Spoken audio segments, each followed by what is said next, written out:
ሀራምቤ ሬዲዮ 98.7 ከነሙሉ ክብሩ የዓለም ዋንጫና የትራምፕ ክልከላዎች። በጦርነት የምትታመሰው ሶማሊያ በስፖርቱ ዓለም አንድ ተስፈኛ ኮከብ አስተዋወቀች።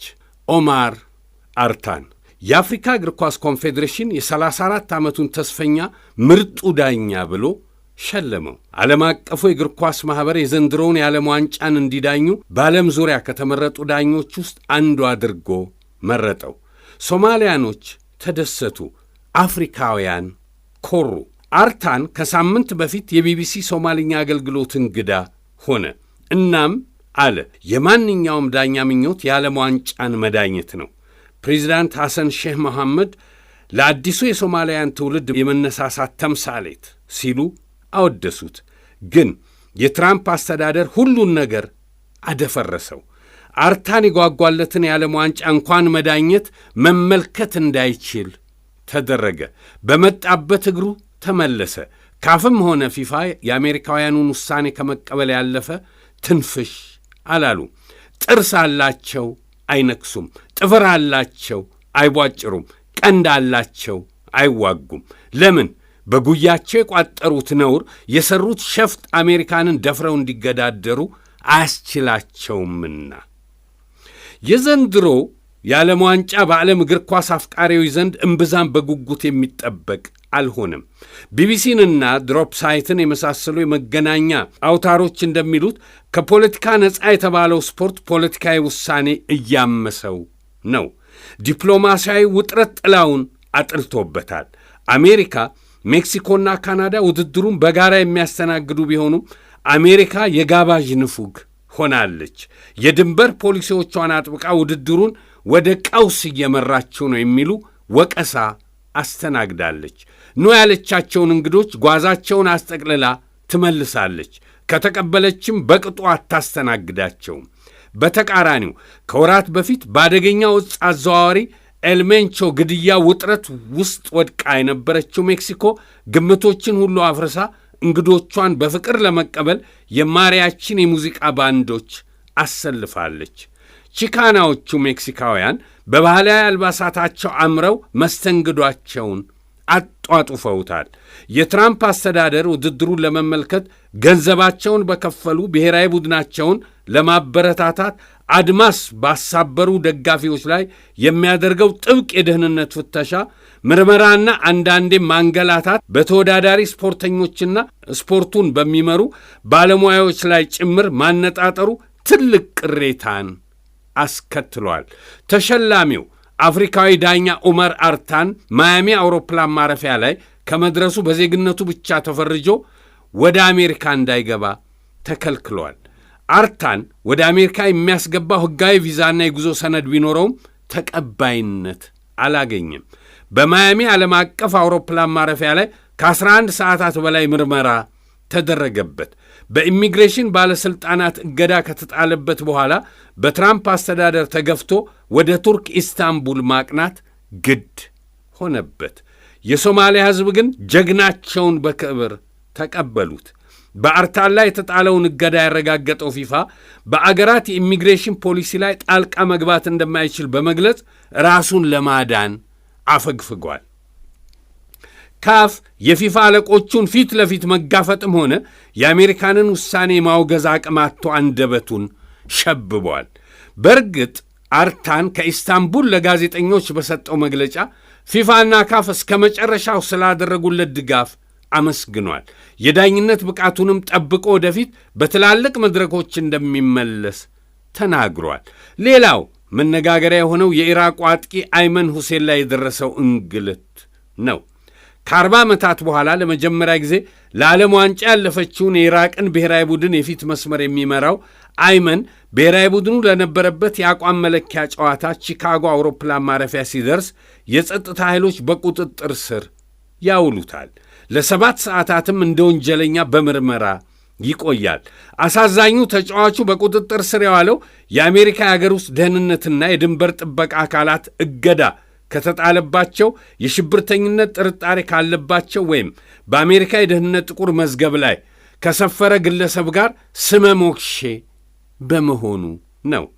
አይመን ሁሴን ምንም አይነት የወንጀል ታሪክ እንደሌለበት ለደህንነትም ፈጽሞ አስጊ ያለመሆኑን ጨምሮ ፕሮፌሽናል ስፖርተኛነቱን ለማረጋገጥ የኢራቅ እግር ኳስ ፌዴሬሽንና ዋሽንግተን የሚገኘው የኢራቅ ኤምባሲ በብዙ ደክመዋል። በሴኔጋልና ኡዝቤኪስታን ልዑካኖች ላይም ተመሳሳይ መጉላላት ደርሷል። ብሔራዊ ቡድኖቹ አሜሪካ ሲገቡ የጠበቃቸው ሞቅ ያለ አቀባበል አይደለም። በአውሮፕላን ማረፊያው አስፋልት ላይ ፍተሻዎችን ከማስተናገድ ጀምሮ ውስጣዊ የሰውነት ክፍሎቻቸው ሳይቀር ተበርብረዋል። የስልክና ማኅበራዊ ሚዲያ ግንኙነታቸው ተፈትሾ እንደ ወንጀለኛ ጥብቅ ቁጥጥር ተደርጎባቸዋል። የአሜሪካ የጉዞ ገደቦች በብዙ ሺዎች የሚቆጠሩ የውጭ ሀገር ደጋፊዎች በስታዲየሙ የተገኝተው ጨዋታዎችን በቀጥታ እንዳይከታተሉ እንቅፋት ሆኖባቸዋል። እንደ ቢቢሲ ዘገባ የኢኳዶር፣ ግብፅ፣ አልጄሪያ፣ ኡዝቤኪስታን፣ ኬፕ ቬርዴ፣ ዮርዳኖስ፣ ኢራን፣ ዴሞክራቲክ ሪፐብሊክ ኮንጎ፣ ጋናና ሴኔጋል ደጋፊዎች ላይ እስከ 40 በመቶ የሚደርስ የቪዛ ክልከላ ተጥሏል። የሃይቲ፣ የኢራን፣ የሴኔጋልና የአይቮሪኮስ ደጋፊዎች ደግሞ የአሜሪካን ምድር እንዳይረግጡ ሙሉ በሙሉ የቪዛ ክልከላ ተጥሎባቸዋል የሚል መረጃ እየወጣ ነው። በኢቦላ ወረርሽኝ ከምትታመሰው ኮንጎ ውጪ የሌሎቹ ክልከላ የጸጥታ ደህንነት ስጋት የሚል ምክንያት ተሰጥቶታል። ጁሊየን ኳዲዮን የመሳሰሉ የአይቮሪኮስ ደጋፊ የአሜሪካንን ውሳኔ ለምን አፍሪካ ብቻ ሲል ይጠይቃል። አንድም አውሮፓዊ ሀገር እንዲህ አይነት እገዳ እንዳልተጣለበት በመዘከር በስም ባይጠሩትም የዘረኝነት ተግባር ነው ሲል ተችቶታል። ከሞሮኮ የደጋፊዎች ማኅበር የተውጣጡ ቢያንስ 90 ደጋፊዎች ቀደም ሲል በራሻና ኳታር የዓለም ዋንጫዎች እንዲሁም በፓሪስ ኦሎምፒክ የተሳተፉበት ሕጋዊ ጉዞ ታሪክ እያላቸው ወደ ሀገራቸው የመመለሳቸው ነገር አጠራጣሪ ነው በሚል ቪዛ ተከልክለዋል። በዚህም ደጋፊዎቹ ከሁለት ያጣ ጎመን ሆነዋል። ውድድሩ ላይ መታደም አይችሉም። ለሆቴልና ለጉዞ ቦታ ያስያዙት የማይመለስ በ10 ሺዎች የሚቆጠር ገንዘብ ውሃ ይበላዋል። የፖለቲካ ውጥረቱ ይበልጥ የጎላው በኢራን ብሔራዊ ቡድን ላይ ነው። ቡድኑ በአሜሪካ ውስጥ 3 ጨዋታዎች ያሉት ቢሆንም የአሜሪካ መንግሥት አገር ውስጥ እንዲያርፍና እንዲቆይ አልፈቀደለትም። ይህንኑ ቀድሞ የፈሩት ኢራኖች አሜሪካ ምድር ላይ የምናደርገው ውድድር ወደ ሜክሲኮ ወይም ካናዳ ይቀየርልን የሚል ጥያቄ ለፊፋ ቢያቀርቡም ቀድሜ ያወጣሁትን መርሃ ግብር አልሰርዝም በሚል ፊፋ ጀርባውን መስጠቱ ይታወሳል። በዚሁ ምክንያት አሜሪካ ውስጥ የውድድር መርሃ ግብር ያለው የኢራን ብሔራዊ ቡድን በሜክሲኮ ቲያዋና ውስጥ እንዲያርፍ ተገዷል። ወደ አሜሪካ የሚገባው ለጨዋታው ዕለት ብቻ ሲሆን ጨዋታው እንዳለቀ ወዲያውኑ የመውጣት ግዴታ አለበት። በተጨማሪም የቡድኑ የቴክኒክና አስተዳደር ሠራተኞች ቪዛ ተከልክለዋል። የትራምፕ አስተዳደር ውድድር ባለባቸው ከተሞች የኢሚግሬሽንና የጉምሩክ አስከባሪ ኃይልን በብዛት ለማሰማራት ዕቅድ ይዟል። በፌዴራል ደረጃ የተወሰደው እርምጃና የታቀደው ስምሪት ግን ውድድሩን በሚያዘጋጁት ከተሞች ዘንድ ከፍተኛ ስጋትና ተቃውሞ ፈጥሯል።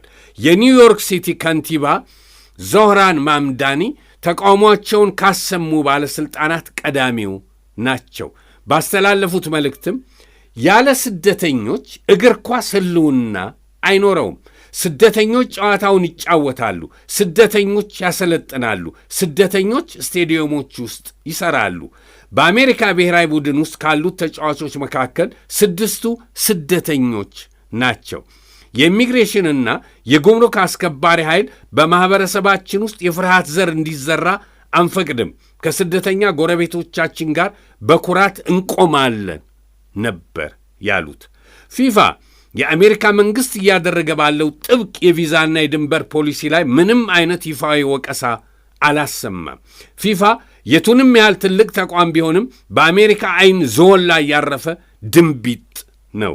የአሜሪካ መንግሥት የቪዛ ክልከላ ወይም ጥብቅ ፍተሻ የተደረገው በብሔራዊ ደህንነት ምክንያት ነው ካለ ፊፋ ይህንን በይፋ መቃወም ዲፕሎማሲያዊ ቀውስ ይፈጥርበታል። እናም አርፎ መቀመጥን ይመርጣል። ግን ከዲፕሎማሲ ጣልቃ ገብነቱ በላይ የገንዘብ ምንጩን ማጣትና በውስጡ ያለው የአሰራር ብልሽት ያስፈራዋል። የ2026ቱ ዓለም ዋንጫ በታሪክ ከፍተኛ ገቢ ይገኝበታል ተብሎ ይጠበቃል። አብዛኛዎቹ ትልልቅ ስፖንሰሮች የቴሌቪዥን ስርጭት መብት ገዢዎችና የንግድ ተቋማት ደግሞ የአሜሪካ ኩባንያዎች ናቸው። ፊፋ ውድድሩ ሊጀመር ጥቂት ቀናት ሲቀሩት ከዋይት ሃውስ ጋር ግጭት ውስጥ በመግባት የንግድ ጥቅሙንና የውድድሩን ስኬት አደጋ ላይ መጣል አይፈልግም። ፊፋ ሁልጊዜም ራሱን ከፖለቲካ ነፃ የሆነ የስፖርት ተቋም አድርጎ ማቅረብ ይወዳል። ግን ራሱ ያመነባቸው ዳኞችና የስፖርት ሰዎች አላግባብ ወደ አሜሪካ እንዳይገቡ ሲከለከሉና ሰብአዊ መብታቸው ሲጣስ ዝም ካለ የትኛውን ስፖርት የትኛውን ማኅበረሰብ እያገለገለ ነው? በየትኛውስ መርህ እየተመራ ነው ያስብላል። በአንድ በኩል ፊፋና ስፖንሰሮቹ በቢሊዮን የሚቆጠር ትርፍ ይፈልጋሉ። በሌላ በኩል ደግሞ የትራምፕ አስተዳደር እየተገበረው ያለው ጥብቅ የቪዛና የድንበር ፖሊሲ የውድድሩን ድምቀትና የደጋፊዎችን ፍሰት ገድቦታል። የዓለም ዋንጫ ትልልቅ ስፖንሰሮች ኮካኮላ፣ አዲዳስ፣ ቪዛን የመሳሰሉ ግዙፍ ኩባንያዎች ቢሊዮን ዶላር የሚያፈሱት ምርታቸውን ዓለም አቀፋዊ ገጽታ ላለው ደጋፊ ለማስተዋወቅ ነው። ከ40 ከመቶ እስከ 50 ከመቶ የሚደርስ የቪዛ ክልከላ ካለ የማስታወቂያ ነጋሪ ኩባንያዎቹን ፍላጎት ይጎዳል። ስፖንሰሮች የሚፈልጉት ያለምንም ገደብ የሚንቀሳቀስና የሚሸምት ደጋፊ እንጂ በአሜሪካ ፖሊሲ ልክ ተቆንጥሮ የሚገባ ተመልካች አይደለም። ትርፍ አሳዳጁ ፊፋ ከዚህ ላይ ነው በተቃርኖ መንገድ መቆሙ። ገንዘብ ይፈልጋል፣ የአሜሪካንን ፍላጎት ግን አሸርግዶ ይቀበላል። በመርህ ደረጃ ፊፋ ገለልተኛ ቢመስልም በገቢር ግን ጣልቃ የገባባቸው እውነታዎች መኖራቸውን መረጃዎች ያጋልጣሉ። ከዚህ ቀደም ደቡብ አፍሪካ፣ ብራዚልና ኳታር የዓለም ዋንጫን ሲያስተናግዱ ሕጋቸውንና የቪዛ አሰራራቸውን ለዓለም ዋንጫው እንግዶች ሲሉ እንዲያቀሉ አልፎ ተርፎም ልዩ የዓለም ዋንጫ ሕግ እንዲያወጡ አስገድዷቸው ነበር። ነገር ግን አሜሪካ ላይ ሲደርስ ተጽዕኖውን መድገም አልቻለም። ይህ የሚያሳየው ፊፋ ከመርሁ ይልቅ ለአሜሪካ የፖለቲካና ኢኮኖሚ ጉልበት እጅ መስጠቱን ነው። ምናልባት ለፊፋ ከስታዲየም ቲኬት ሽያጭ ይልቅ የቴሌቪዥንና የዲጂታል ስርጭት መብት ሽያጭ የበለጠ ተጠቃሚ ሊያደርገው ይችላል። ስታዲየም ውስጥ ያለው ደጋፊ ቢቀንስ እንኳ በቢሊዮን የሚቆጠር የዓለም ሕዝብ ቤቱ ሆኖ በቲቪ ስለሚያይ ይህም አያስጨንቀው ይሆናል። አብዛኛዎቹ የቲቪ መብት የገዙት ተቋማት ደግሞ የአሜሪካና የአውሮፓ ኩባንያዎች በመሆናቸው ፊፋ ስርጭቱ እስካልተስተጓጎለ ድረስ ከሰብአዊው እንግልት ይልቅ የፋይናንስ ዋስትናውን መርጧል። ደጋፊዎች በሚቀሰቅሱት ሁከት ምክንያት ስታዲየሞች ውስጥ አልኮል መሸጥ የተከለከለ ነበር። በ2014 የብራዚል የዓለም ዋንጫ ግን የፊፋ ዋና ስፖንሰር የነበረው በድዋይዘር የአልኮል ኩባንያ በመሆኑ ፊፋ የብራዚል መንግሥት ላይ ከፍተኛ ጫና አሳረፈ። በወቅቱ የነበሩት የፊፋ ዋና ጸሐፊ ጄሮም ቫልኬ በስታዲየም ውስጥ ቢራ መሸጥ አለበት፣ ይህ ለድርድር አይበቃም እስከ ማለት ደረሱ። ብራዚልም የራሷን የጤናና የጸጥታ ሕግ በመቀየር የፊፋን ትዕዛዝ ተቀበለች። እንደ አውሮፓውያን አቆጣጠር በ2010 ደቡብ አፍሪካ ውድድሩን ስታስተናግድ ፊፋ የሀገሪቱን የፍትሕ ሥርዓት ፍጥነት ባለማመኑ ልዩ የዓለም ዋንጫ ፍርድ ቤቶች እንዲቋቋሙ እስከ ማድረግ ደርሷል። በውድድሩ ወቅት ወንጀል የሠሩ የውጭ ዜጎች ወይም በውጭ ዜጎች ላይ ወንጀል የፈጸሙ የአገር ቤት ሰዎች በሰዓታት ውስጥ እንዲፈረድባቸው ተደርጓል። ይህ ማለት ፊፋ ከአሜሪካ በስተቀር የአንድን ሉዓላዊት አገር የፍትሕ መዋቅር ጭምር የማዘዝ ጉልበት እንዳለው ያሳያል። በ2022 የዓለም ዋንጫም ኳታር እጅግ ጥብቅ የሆነውን የቪዛ አሰራሯን በመተው 20 እያለች የምትጠራውን ቪዛ መሰል ካርድ በመያዝ ብቻ ማንኛውም ቲኬት ያለው ደጋፊ ወደ ሀገር እንዲገባ የቪዛ ሂደቱንም ፊፋ ራሱ በሚቆጣጠረው መድረክ እንዲመራ ለማድረግ ተገዳለች። አሜሪካ ላይ ሲደርስ ግን ይህ የፊፋ የማዘዝና የመጫን ጉልበት ሙሉ በሙሉ ተነነ። የትራምፕ አስተዳደር ከሶማሊያ የመጣን ምርጥ ዳኛ ሲያግድ፣ የጋዜጠኞችን ቪዛ ሲገድብ፣ በቡድኖች ላይ ከባድ ፍተሻ ሲያደርግ ፊፋ ይህ የአገሪቱ ሉዓላዊ መብት ነው ብሎ እጁን አጣጥፎ ተቀምጧል። ፊፋ በሰፊው በሚያራምደው መርሁ ሁሉም እኩል ነው ቢልም በተግባር ግን መርሁ ተሸራርፏል። ለምን የሚለው ነው ጥያቄው። ፊፋ ለምን አሜሪካንን ፈራ? የዚህ ሁሉ ምክንያቱ የ2015 የፊፋ የሙስና ቅሌት ነው።